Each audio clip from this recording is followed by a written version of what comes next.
Good afternoon. Good afternoon. Thank you for coming to our presentation today. My name is Michael O. Varhola, and I'm variously a writer, editor, and publisher. Toward the end of last year, I had the opportunity to travel to the East African nation of Ethiopia for a couple of weeks, and today I will be sharing with you some of the things I did and saw while I was there. Something I would like to emphasize right up front is that Ethiopia is a far more appealing and economically viable place than would be suggested by the isolated images of famine and drought that those of us in the West periodically see on the news.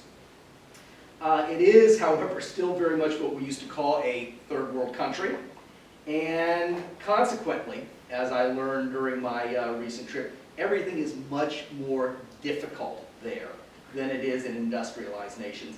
And it would be hard to characterize any visit to Ethiopia, no matter how rewarding, as a vacation.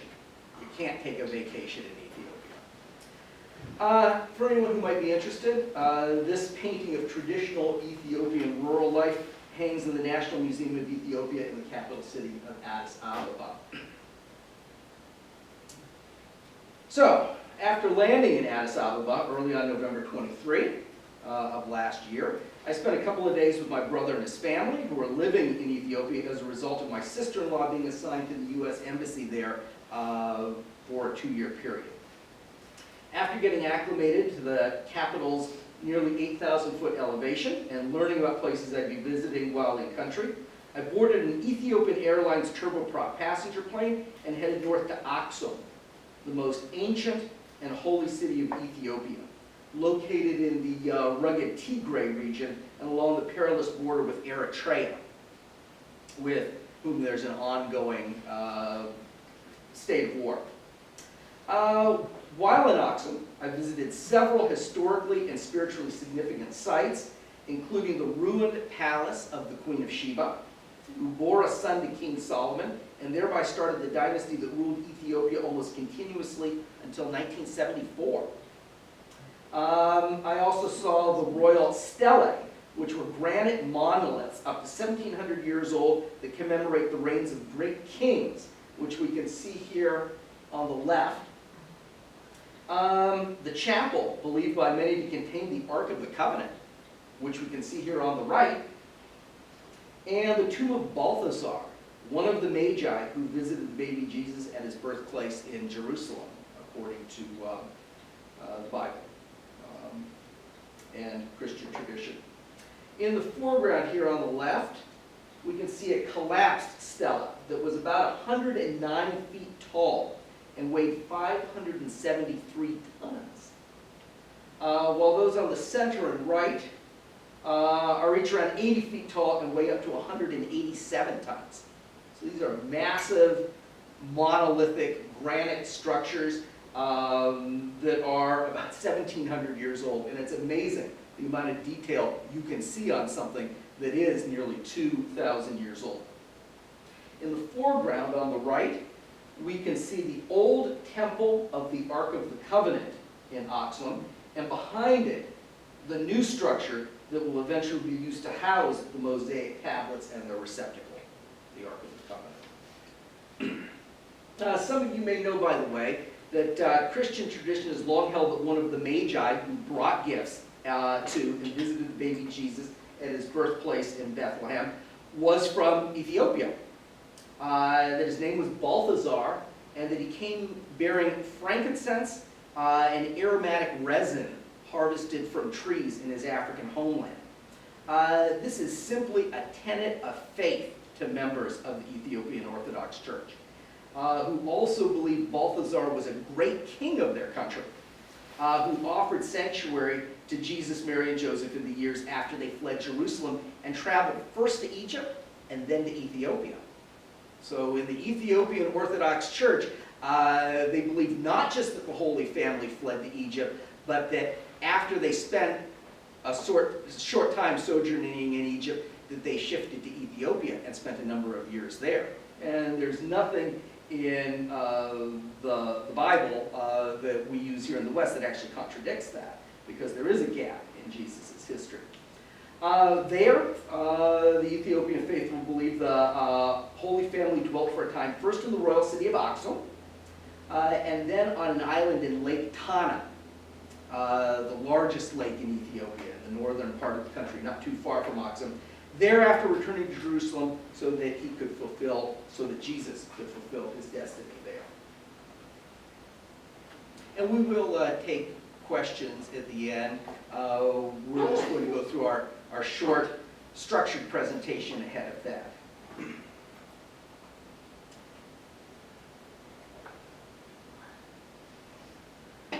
From Aksum, I flew on to Lalibela, a mountain town famous for its 11 rock-hewn medieval churches.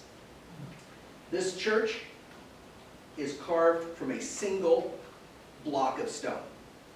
There's nothing that has been added to this. The bedrock was cut into and excavated down to the level that you can see here around a big block of stone, and then that block of stone was carved on the exterior to look like this, and then hollowed out from the inside to be a building. So this is a single piece of stone. And what's amazing when you think about it is not just that this is a single piece of stone, but that all 11 of the churches are actually really one big piece of stone because they're all carved into the same bedrock. So absolutely phenomenal.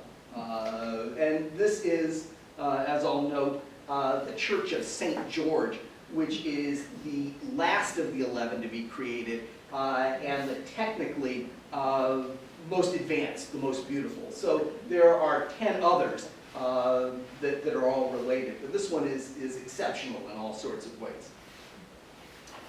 Together, these 11 churches were designed to represent a new heavenly Jerusalem, and constructed so that Ethiopian Orthodox pilgrims would only have to travel to them and not all the way to the Holy Land, something that would have been far more riskier and expensive, especially during the era of the Middle Ages. This is from the 12th or 13th century. So 800-900 years ago, well, the area is still dangerous, but it would have been dangerous then too. So each of these 11 churches represents a different place or idea associated with Jerusalem.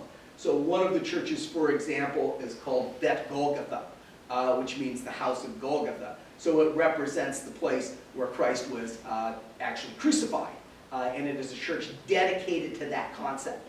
So each of the 11 churches represents a different place in Jerusalem, so that the Ethiopian pilgrim could get the full sense of the passion of the Christ and everything associated with it. And there are some innovative things. This is not just a series of really architecturally advanced buildings.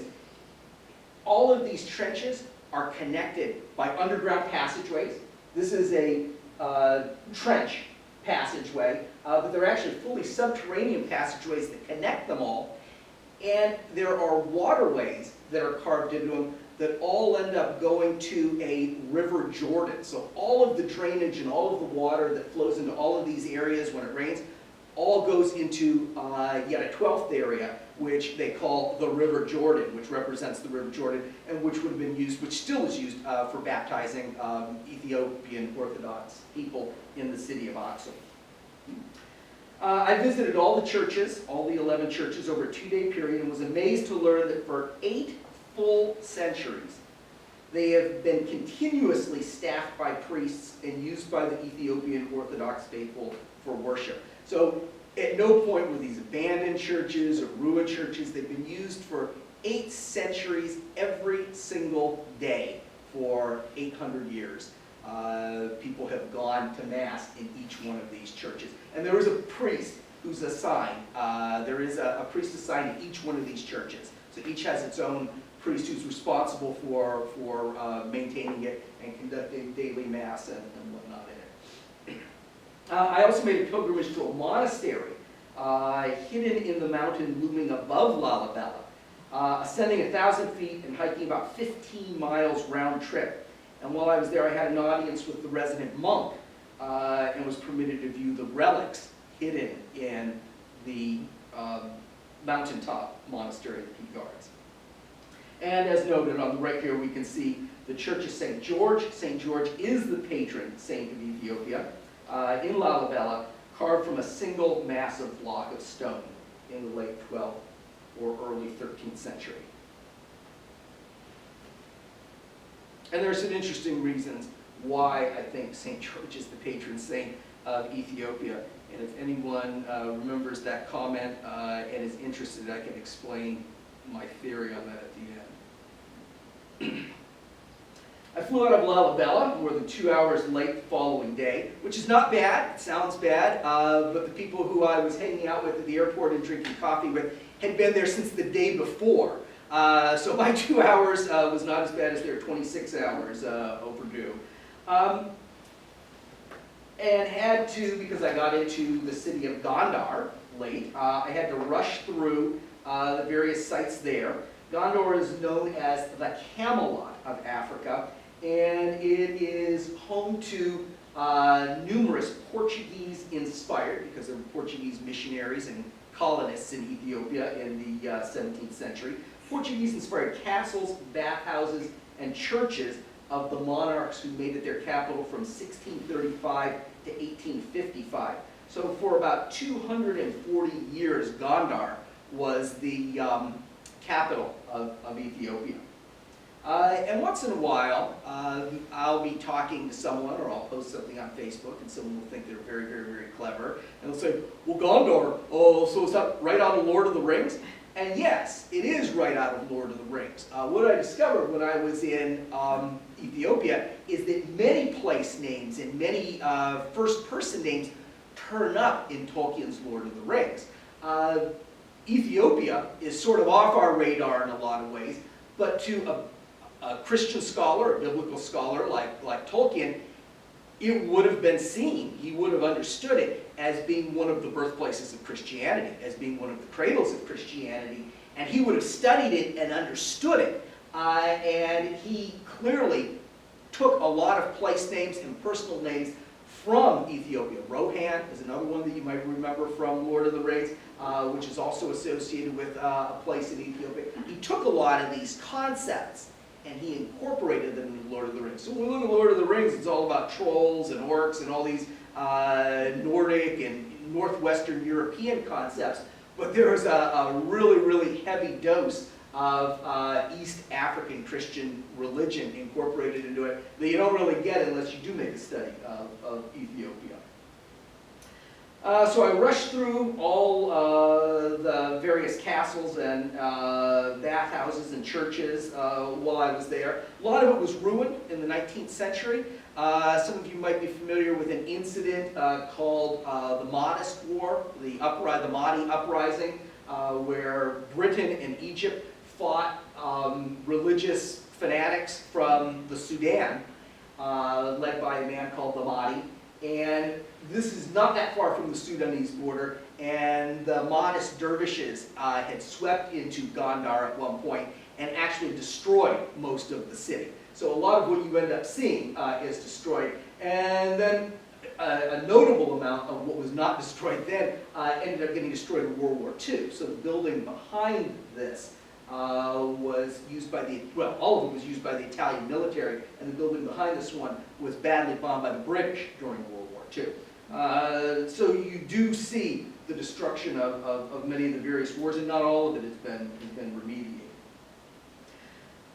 So I spent that night drinking Ethiopian acacia wine and discussing mythology and politics with some of the UN people I met, and then got up early the next morning for an overland drive to the shores of Lake Tana, headwaters of the Blue Nile. And we can see here the castle of Emperor Fasilides in the city of Gondar, one of 7 17th century residential structures in the royal enclosure. So there's a